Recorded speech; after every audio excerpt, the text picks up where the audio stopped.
అమ్మల గన్నమ్మవే మాయమ్మవే లోకమేలే మాతవే జగన్మాతవే విలయ ప్రళయ అగ్ని జ్వాల రూపం నీవే అపరకాల మర్దిని శాంభవి నీవే కనులారా నిన్ను కాచి పరవశించుకోదుని ఏటేటా నిన్ను చేరి ఏటలెచ్చుకుందమే నవరాత్రి రోజులంట నవశక్తి పీఠమంట 9 రూపాలతోటి నవ రోజులు జాతరంట అమ్మా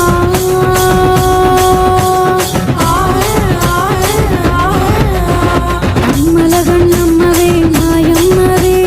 లోకమేలే మాతవే జగన్మాతవే విలయ ప్రళయ అగ్ని జ్వాల రూపం నీవే అపరకాల మర్దిని శాంభవి